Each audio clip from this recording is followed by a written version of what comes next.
जापानमा इन्स्योरेन्स गर्ने सोच बनाइराख्नु भएको छ भने आज म तपाईहरुलाई म आफूले गरिरहेको इन्स्योरेन्स जुन सस्तो पनि छ अनि भरपर्दो पनि छ त्यसको बारेमा सोकाइ गर्न जाँदै छु। यो इन्स्योरेन्सको नाम चाहिँ विश इन्स्योरेन्स हो। मैले यो इन्स्योरेन्स गरेको लगभग 2 वर्ष हुन लाग्यो। त्यो भन्दा अगाडि मैले आशाईको इन्स्योरेन्स गरेको थिएँ। आजको यस भिडियोमा म तपाईहरुलाई यो इन्स्योरेन्सले के कभर गर्छ अनि यसको प्राइस कति छ भनेर डिटेलमा भन्नेछु। अनि यदि तपाईहरुलाई यो इन्स्योरेन्स मन पर्यो, गर्न मन लाग्यो भने तपाईहरुले मलाई सम्पर्क गर्न सक्नुहुन्छ।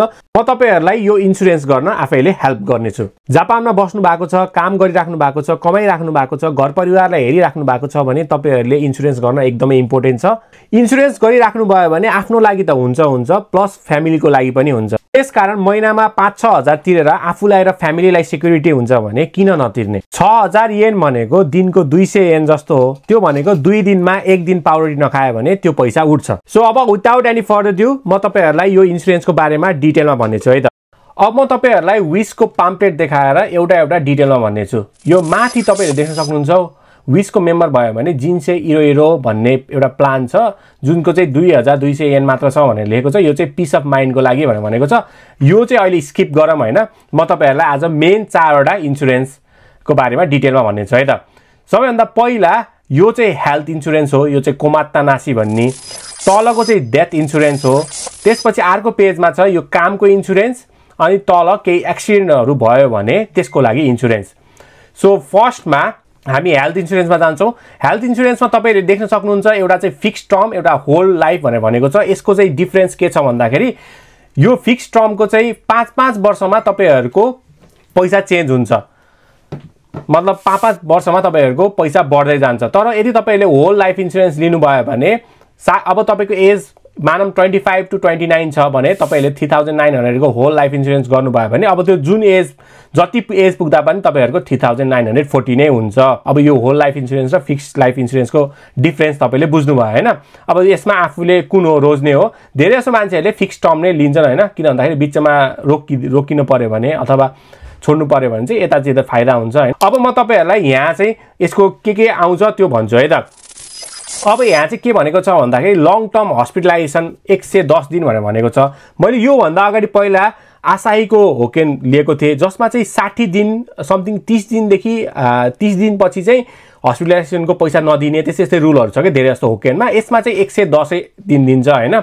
मानम अब तपाई चाहिँ 25 वर्षको हुनुहुन्छ भने 1640 तपाईले महिनामा तिर्नु भयो भने तपाईको यो हेल्थ इन्स्योरेन्सले के कभर गर्छ त।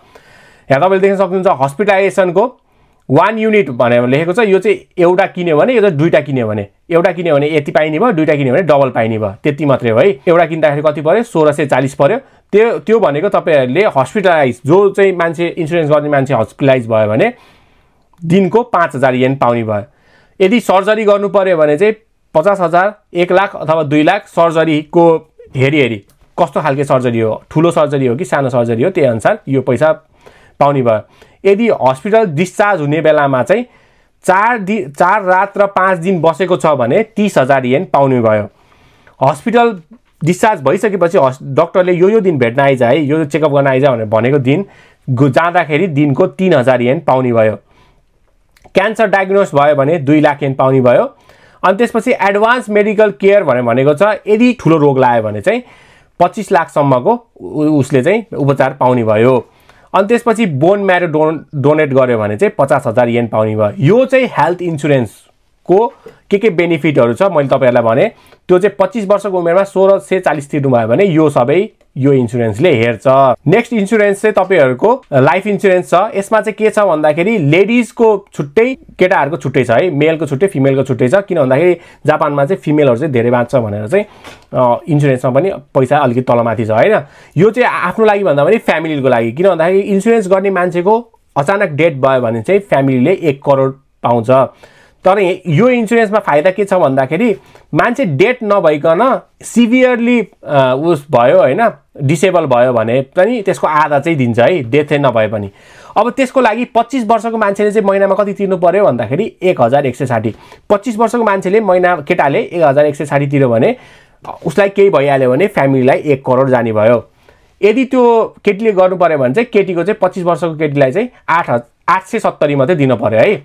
870 दियो भने चाहिँ 15 देखि 45 को उमेरमा चाहिँ 1 करोड जाने भयो फ्यामिलीलाई, 45 देखि 55 को उमेरमा 80 लाख जाने भयो, 55 देखि 65 मा चाहिँ 60 लाख जाने भयो। यो चाहिँ जति उमेर बढ्दै गयो पैसा त्यति घट्दै जान्छ। यो चाहिँ भयो डेथ इन्सुरेन्स। अब अर्को छ तपाईहरुको वर्कको इन्सुरेन्स है, कोरेदे बान्जेन भन्ने हो यसको नाम। यसमा चाहिँ के छ भन्दाखेरि तपाईहरु 25 वर्षको उमेर भनेपछि 1980 तिर्यो भने यसले चाहिँ के हेर्छ भन्दाखेरि यदि इन्सुरेन्स गर्ने मान्छे चाहिँ बिरामी भएर अथवा केही भएर 60 दिन भन्दा बढी काम गर्न नसक्ने भयो भने 61औं दिनबाट चाहिँ यसले चाहिँ पैसा दिन्छ। अनि 61औं दिनबाट चाहिँ कति दिन्छ त भन्दाखेरि तपाईले यहाँ देख्न सक्नुहुन्छ पर मन्थ चाहिँ 1.5 लाख दिन्छ भनेर यहाँ तल लेखाएको छ है। अब अरु इन्सुरेन्सको चाहिँ 3 महिना भन्दा दिदैन, यसको चाहिँ 240 दिन लगातार दिने भनेर देखाएको छ हैन। अब यो चाहिँ तपाईहरुले अब यहाँ उमेर अनुसार यो पनि बढ्दै जान्छ। सो यो चाहिँ कामको लागि है, मैले अलि सर्टमा भने। अनि अर्को इन्सुरेन्स छ, यो चाहिँ एक्सिडेन्टहरुको लागि। यदि कोही मान्छेले इन्सुरेन्स गर्ने मान्छेले साइकल चलाउँछ अथवा गाडी चलाउँछ, अर्कोलाई लहरा हान्दियो भने उसले त्यो मान्छेलाई अब केही लाग्यो, चोटपटक लाग्यो, हातखुट्टा भाँच्यो अथवा डेथ भयो भने त्यसको लागि चाहिँ यिनीहरुले पैसा दिन्छ।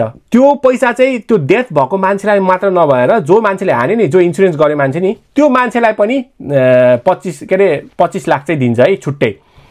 सो यसरी चाहिँ हानेको मान्छेलाई पनि दिन्छ अनि हान्ने मान्छेलाई पनि दिन्छ हैन।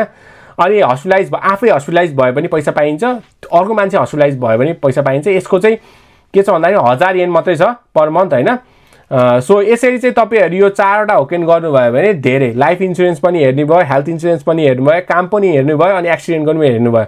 सबै गरेर 25 वर्ष उमेर भएको केटाले यो गर्यो भने चाहिँ अब यसको टोटल चाहिँ यति हुन्छ। सो यति महिनामा तिर्यो भने तपाईहरुको हेल्थ इन्सुरेन्स, डेथ इन्सुरेन्स, त्यसपछि कामको इन्सुरेन्स अनि यो एक्सिडेन्टको इन्सुरेन्स सबै हुन्छ। यदि तपाईहरु गर्न इन्ट्रेस्टेड हुनुहुन्छ भने मलाई मेसेज गर्नु होला, म तपाईहरुको इन्सुरेन्स गर्नेछु। अनि यदि तपाईहरुलाई युएस को बारेमा अझै डिटेलमा बुझ्न मन छ भने पनि तपाईहरुले मलाई सम्पर्क गर्न सक्नुहुन्छ। यो भिडियो धेरै लामो भएको भएर मैले त्यति सबै फुल चाहिँ भनिन। सो यदि तपाईहरु केही कुरामा कन्फ्युज हुनुहुन्छ भने पनि मलाई सोध्न सक्नुहुन्छ। सो यही नै हो, जापानमा बस्दै हुनुहुन्छ भने इन्सुरेन्स गरेको एकदमै राम्रो। तपाईले यही इन्सुरेन्स गर्नुपर्छ भन्ने छैन, तर तपाईहरुलाई यदि यो इन्सुरेन्स मन पर्यो भने चाहिँ तपाईहरुलाई म हेल्प गर्न सक्छु। किन यो इन्सुरेन्स चाहिँ धेरै सस्तो पनि छ, धेरै राम्रो पनि छ। मैले अरु इन्सुरेन्स गर्थे पहिला, म आफू पनि अरु इन्सुरेन्सबाट यो इन्सुरेन्समा आएको राम्रो भएको भएर। सो यदि तपाईहरु इन्ट्रेस्टेड हुनुहुन्छ भने मलाई मेसेज गर्नु होला। इन्सुरेन्सको लागि मलाई टिकटकमा मेसेज नगर्नु होला, टिकटकमा धेरै मेसेज भएको भएर मैले रिप्लाई गर्न भ्याएको छैन। सो मलाई चाहिँ ओराङ arts smart living in Japan भन्ने फेसबुक पेजमा मेसेज गर्नु होला।